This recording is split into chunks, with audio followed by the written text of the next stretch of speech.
Randell, and I'm here with ThePoetess. Hi. How are you? I'm good. Long time no see. Right. Thank you for taking the time out No problem. to talk with me about the late great Rudy Ray Moore.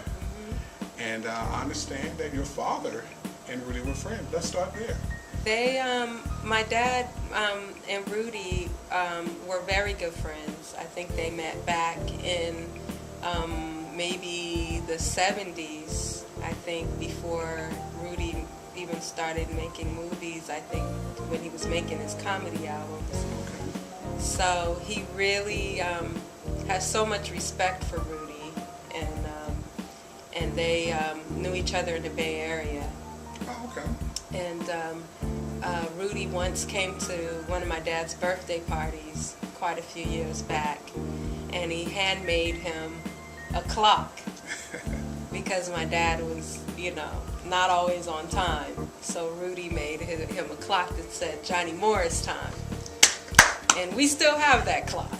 And Rudy was just, a really fun guy, He always brought the energy up whenever you met him, and he just, to me, just very, you can joke around with him, but I just felt like he would put you in your place if you That he did. if you got out of line. So yeah, that he did.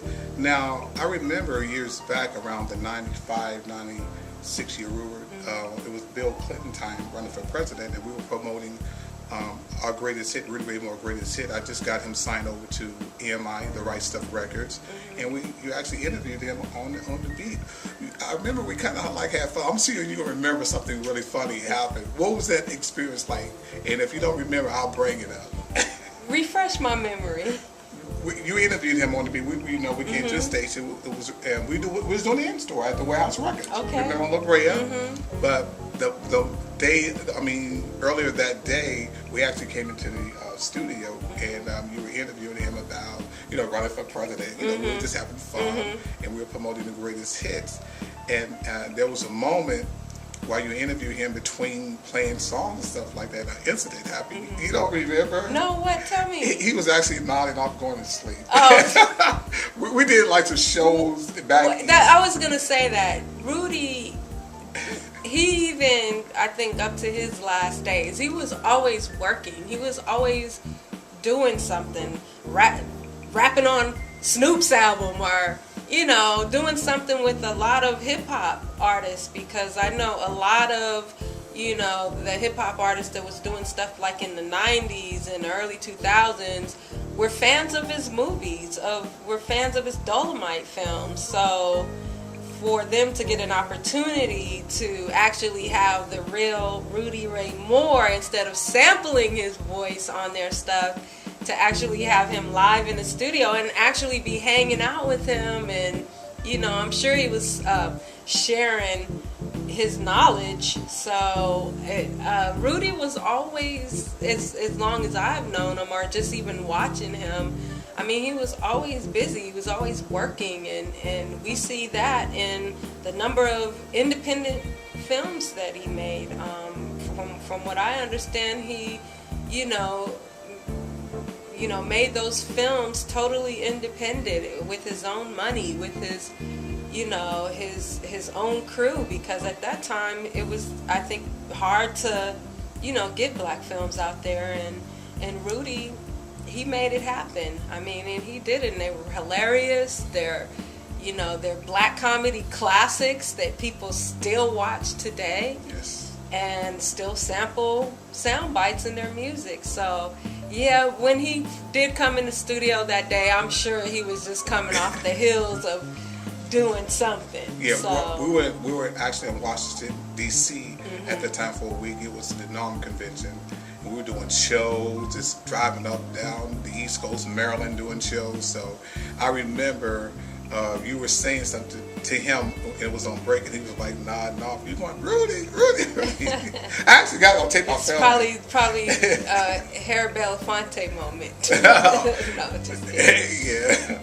Then later on that day, you supported us again. You came out to the the signing of the greatest hit. So you and yourself, was a big supporter of us, and that's why I'm here. Pleasure. I said I gotta have you on this Real Deal documentary. You came out into my friend's place out in Van Nuys and did something on an album that I'm trying to get those masters back because the guy have not done nothing with them. You came out for that, Ice-T came out for that, and Old Dirty Bastard. We got some classic tracks that's sitting on the shelf You right need now. to find those. Oh, no, I got the guy. Okay. I'm going to get him back because if he's not going to do anything with them because it's religious reasons, hey, I'm going to put this stuff out. I started Dolemite Records. It's mine because he left me the catalog. So, yeah. And you need to reissue those. Oh, yes. Digitally. Oh, yeah, absolutely. And I have a lot of unreleased stuff that he gave me because he gave me the masters, the artwork, the rights to do whatever. I'm working with his family as an executor, so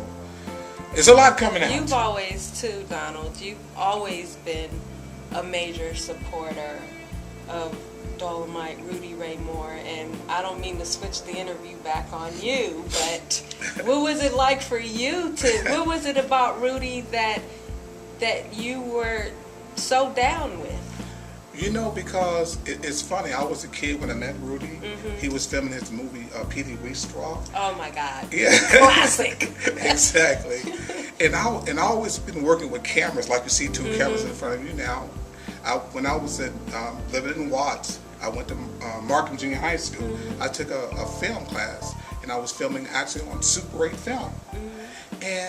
And we moved from Watts down to 42nd Place in Central, right across the street where Rudy lived in the Dalmar Hotel, where he filmed all his movies. Classic hotel. Exactly. You know the history. Okay. So they were filming this movie, filming the movie, and I'm just fascinated with all this big camera because I just have a little small Super 8 camera.